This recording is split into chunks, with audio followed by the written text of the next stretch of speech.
Okay, this is Euro USD. Previously, we were discussing this setup, I believe, on the last video about Euro USD setup. So basically, this is what we have. As you can see here, we already declared or established that we have a shift in market structure, therefore price is bearish. So this daily fair value gap, as we discussed previously, it was a draw on liquidity. So this fair value gap here, we marked it as a potential fair value gap because the candle was still active. It had not yet closed. Okay, so right now you can see that it has already closed, so it's no longer a potential fair value gap. I'll just change this so you can see price push to this daily fair value gap, which is our drawn liquidity, retraced, get to this level of our fair value gap here, touch it a little bit, it pushed down. So even if you miss a trade here, you still have a trade here because this is an order block here. So you have a trade here, this is an order block, first test of an order block, and then price continue to push down.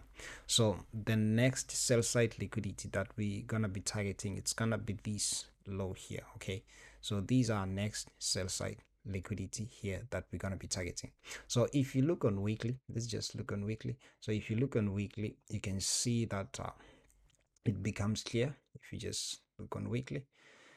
So you can see that we have this previously violated fair value gap here, but price come back and balance this price range. So you can see clearly here that this is really where price is going. So price is going to this low here. It's gonna act as your draw on liquidity here. So we want sell side liquidity to be collected, okay? Because we have something here. We have a fair value gap here. There's a fair value gap here pushing price to go down. And if you look on daily, we have a fair value gap pushing price to go down. So basically that's it. And we have already established that we are bearish. Okay, so the institutional order flow for Euro USD, it's bearish. So now this is gonna be our next target here.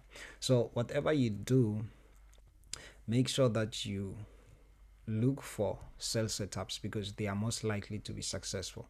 So make sure you look for sell setups. You can also look for buy setup, but if you are scalping, yeah, it's good. You can look for buy setup if you see opportunities. But if you are doing swing trading, I think this is the best trade you can take.